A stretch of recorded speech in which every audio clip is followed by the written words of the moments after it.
Hi, I'm Dr. Go, and if you're new to my videos, I've been a professional violinist for over 20 years, be it as a soloist, as a chamber musician, as a professional orchestra musician, teacher. I've been an assistant professor. I'm a faculty of the Class International Music Festival, and several other things. So this video is about the topic of removing the left hand thumb from the side of the violin for some aspects of training the left hand, for accuracy, for not pressing too hard, for finding awareness between the spring knuckles and the little bones in the back of the hand. It's also great for finding tension in the hand and the forearm. So let's begin. I use this technique a lot with my students in order for them to build awareness in their left arm, their left hand, their wrist, etc. Now, the thumb, it basically comes out of the wrist. So with that, a lot of people, when they first get into violin playing, they will do a motion kind of like this. They squeeze up with the thumb to help the finger stop the string. And when you do that, you place undue stress on a lot of the musculature inside your arms, your wrist, your forearm. Well, the thing is that when you do that motion, you see what happens to my wrist? Okay, you start to knock the wrist off of natural hung position. Basically, you compromise your hand frame.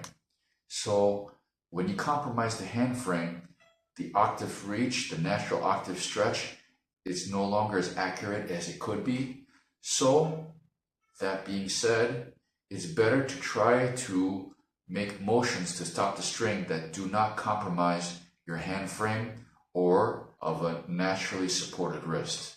So for that reason, I will ask my students, many of them, to approach the violin with the thumb, off the neck.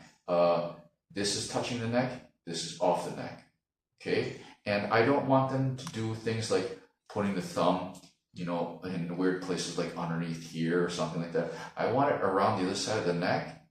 And when I have them do this, I don't want this portion of the hand touching the neck either. A lot of people will take the thumb off and then they will hold the violin with that side of the index knuckle and play from there. And that it pins the hand to the side of the violin, to the neck, and it causes other problems. So I prefer, when they do this exercise, to not touch the violin with any part of their hand except for the fingertip. At first, when they do this, every student, myself included, the first time we do this without the thumb, accuracy will be an issue. So normally, no problem. Take the thumb away. You don't know where one is anymore because the thumb is gone. You don't have that point of reference. You have to all of a sudden search for it. And without the thumb, now you have to really feel the awareness between your knuckles here, the fingertips here for your finger relation.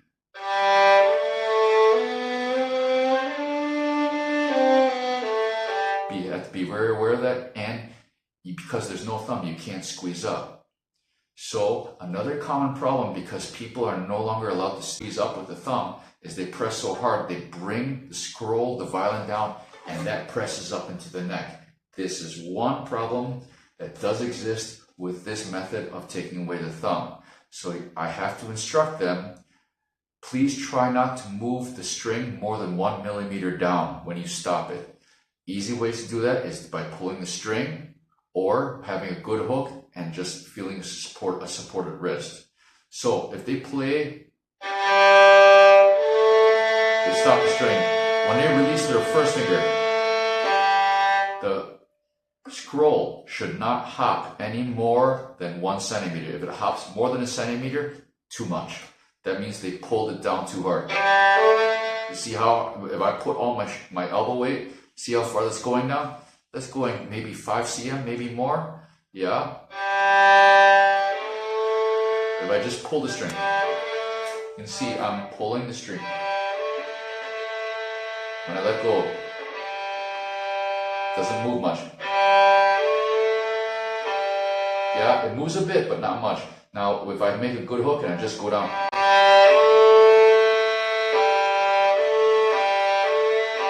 you see it jump, but still not very much. If I put all my elbow weight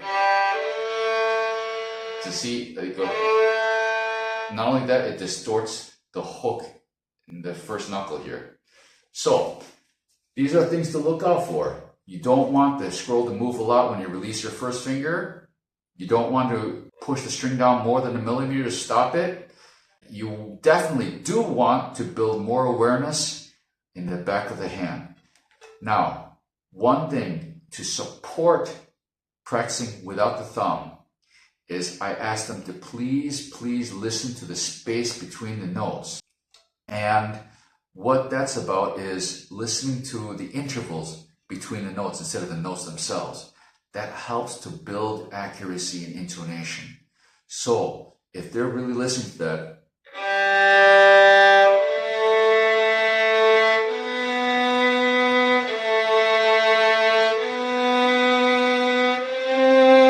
their intonation gets a lot more accurate while building the awareness here. So they have accurate finger relation awareness building. So once that's there, they have to practice that in until it's a natural feeling. Once it's a natural feeling, we add the thumb back, but just touch, and ask them to please maintain that awareness.